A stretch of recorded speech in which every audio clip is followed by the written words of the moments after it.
Hi, Patricia Stallworth here, and if you're looking for a challenge, you're in the right place. Welcome to the 5-Day Profit Challenge.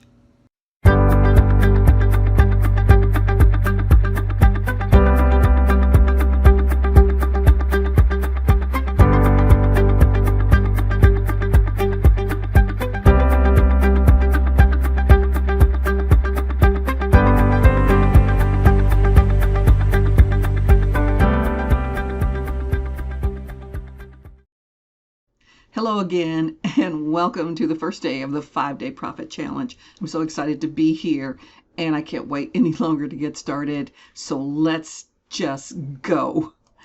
But first, I have 3 questions that I want to answer because I know these are questions that are burning at the top of your mind. So I want to make sure that we get these out of the way so we don't have anything slowing us down as we go through. First question is, what is a profit challenge? And what can I expect to get out of it? Second question is, what are profits and why are they so important? And the third question is, who am I and why should you listen to anything I have to say? So let's just jump right in with, what is a profit challenge? Well, a challenge in general is something that gives you the opportunity for success and for growth. And a profit challenge is no different.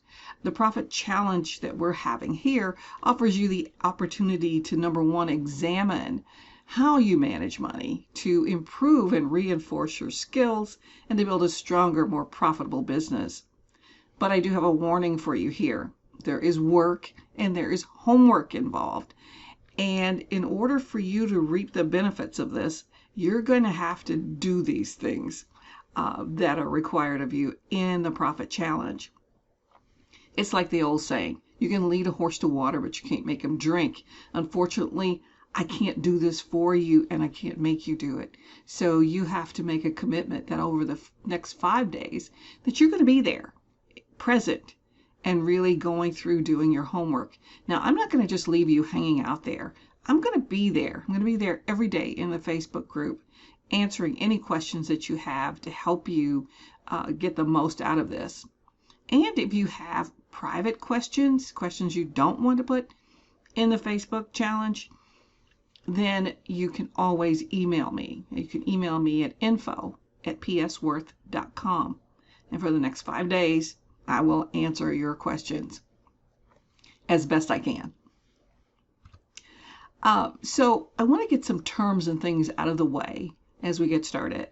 And there's a formula. There's a base formula that you really need to understand. And the formula is this: revenues minus expenses equals profit. And it's a very simple formula.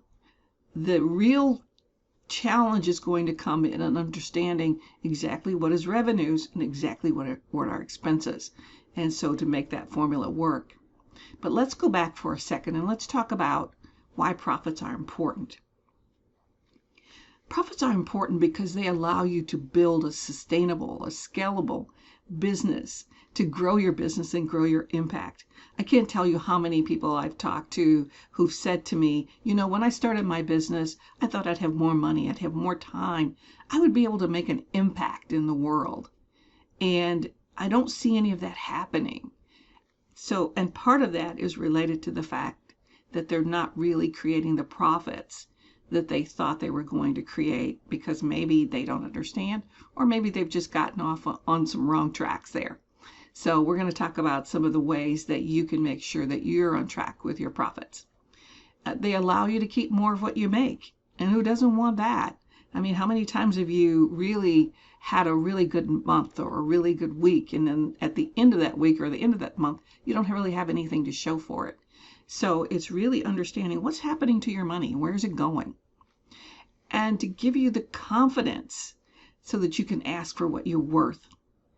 How different would it be to sit inside of a sales conversation and know that it's not a make or break? You know, if you don't get this sale, you're still going to eat next week. So having those profits gives you that leverage to say, I'd love to work with you, but if this is not right or something you don't want to do, then I'm okay. I'm okay with that. The most important thing that you can really get from that is that you can't want something for somebody else more than they want from you. And I heard this from a speaker not too long ago. You can't want it more than someone else.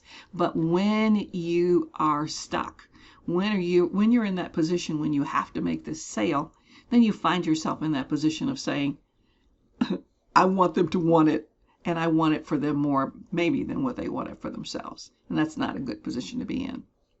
It's also possible that profits can be a catalyst for the law of attraction. Remember, what you focus on comes to you. So if you're really focusing on profits and building a profitable business, then you're probably going to attract those kinds of things to you to help you achieve that. And finally, at the end of the day, profits are your secret weapon. It is the thing that gives you everything you want in your business. The ability to build it, the ability to have it sustain and be there, and also the ability to take care of you so that you can live the lifestyle you thought you were going to have when you started your business. So, who am I, and why should you listen to a word I have to say? Well, I have over 20 years in business and finance, and I've written several money books. And a shameless promo here, my latest book, 27 Savvy Financial Strategies for Women, is available on Amazon and other bookstores. And if you don't have a copy, then you should run out and get a copy. But aside from that, the way that I got into this is that it really took everything. It took me losing everything for me to really open my eyes and understand that I needed to manage my money. I wasn't always there, and I will tell you this. I was a business consultant, have been that since the beginning of time, and not really paying a lot of attention to my money. And that was something that I had allowed my husband to manage. And I'm sitting there at the divorce settlement table, and that's the day that we're dividing assets. And I'm looking at the list of assets, and I'm looking at this number for investments, and it's really, really low. In fact, it's much, much lower than I know that we have invested. And so it is freaking me out. And I start freaking everybody else out. And they called a break in the meeting, and I left and I didn't come back. Because what I saw there was, let me just tell you a little bit about my situation at the time. I had just moved from the East Coast to the West Coast to really support my husband in his new position. So I had no job. I was about to lose my husband. I had no friends there at the time. And now I didn't have any money. And so it was like the perfect storm had come upon me, and I couldn't figure out what to do. So I decided in that moment of, I don't know if you call it despair. I mean, that was the bottom of the barrel. I don't think you could go any lower than that. So I decided in that moment to just make sure that I did something like following the money. And in following the money, I decided, why not become a financial advisor? Because they know how to manage money. And I think that's a good place to start. So I became a financial advisor, and the rest is history, as they say, because then I started writing books and I started teaching others once I learned what to do. And so that's sort of been what I've been the track I've been working on since then. One of the things that I learned early on in my journey to being a financial advisor is that money management is a learned skill, and that the more you practice it, the better you get at it. It is not an intuitive skill. It really doesn't have anything to do with math, because without my calculator, I'm totally lost. So it really is just a series of skills that you can learn. And I love helping people get money savvy before any disaster strikes for them. And here's the bottom line. If I can do it, you can do it. So what's stopping you? If you're like me, I didn't know that I could or I should even manage my money. That wasn't even something that was on my radar at the time. But here's something I want to leave you with today. you've now heard me say that you can and should manage your money. So you can't unhear what I just said to you. So as of today, that can no longer be an excuse for stopping you, because education is the most important thing that you can do for yourself. And there's information everywhere to help you do that.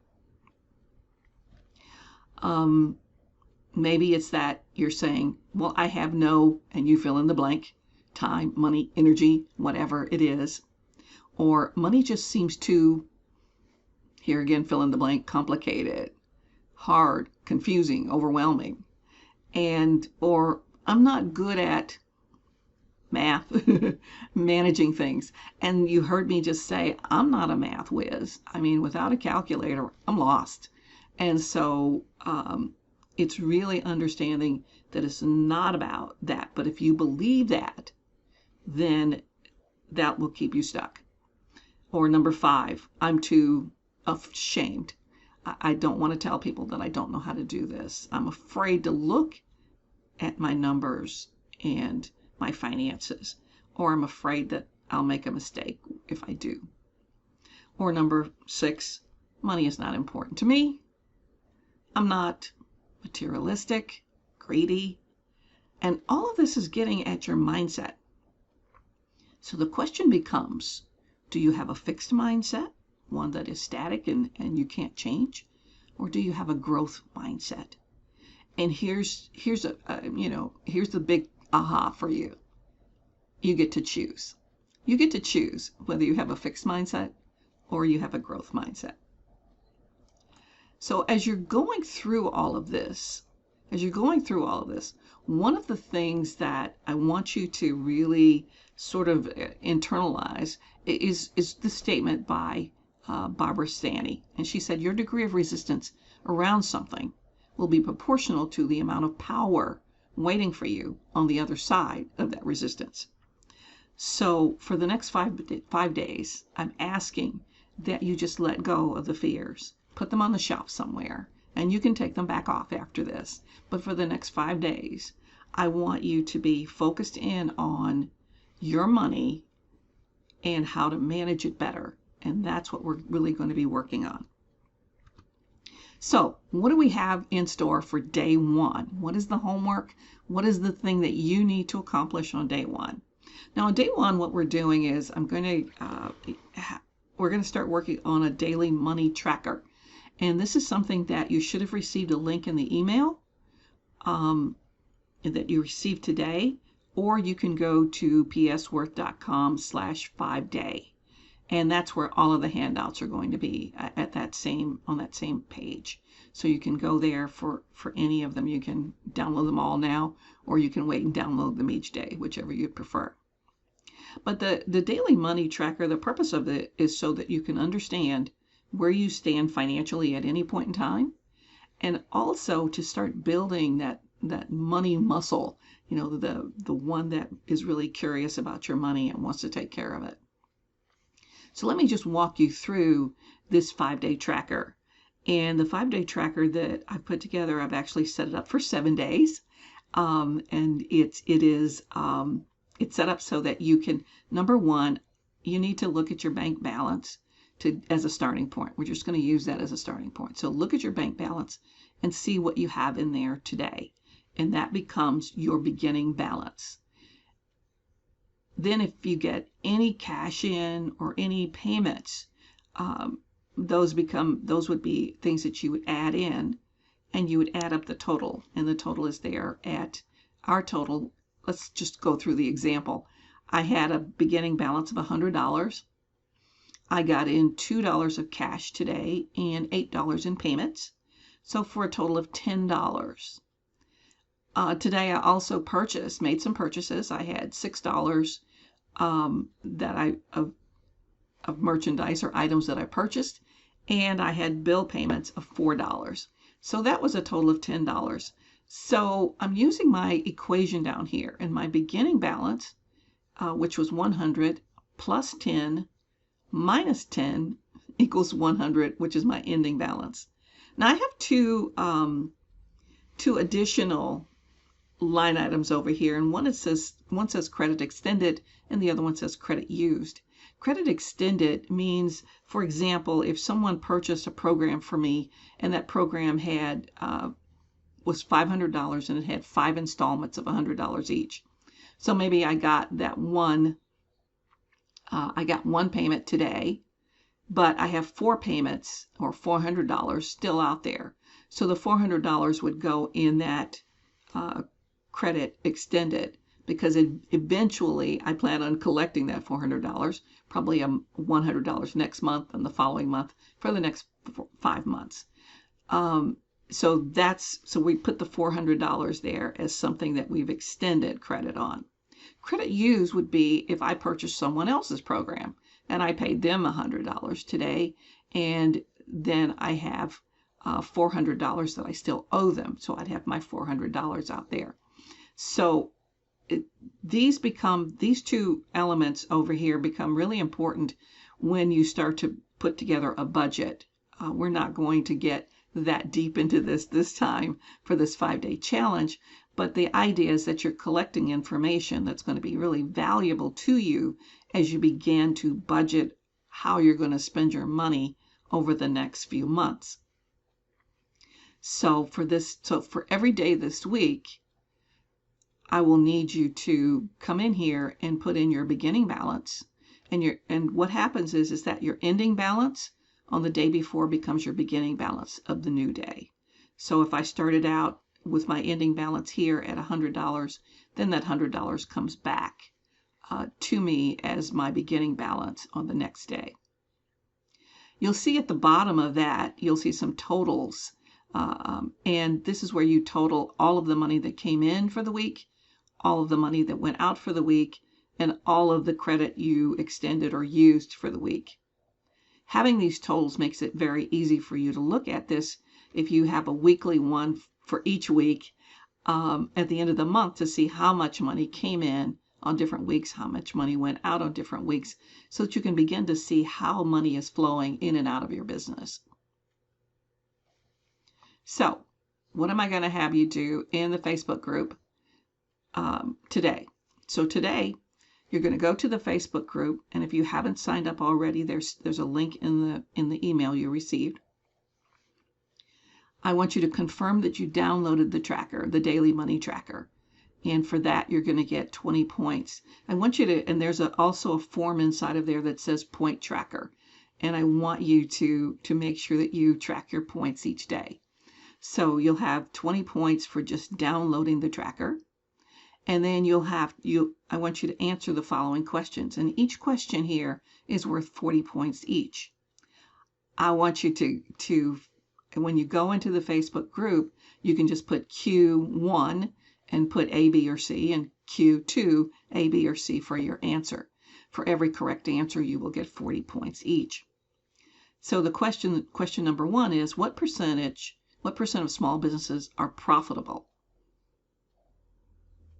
And this is an interesting question. What percentage are profitable? Number 2, what percent of businesses fail due to cash flow problems? So I want you to answer those 2 questions, confirm that you downloaded the tracker, and that's how you'll get your points, and that's what you need to do in the Facebook group. Remember, you need to be in the Facebook group every day answering the questions that you have to be eligible for the grand prize that's coming on Friday, going to be announced on Friday.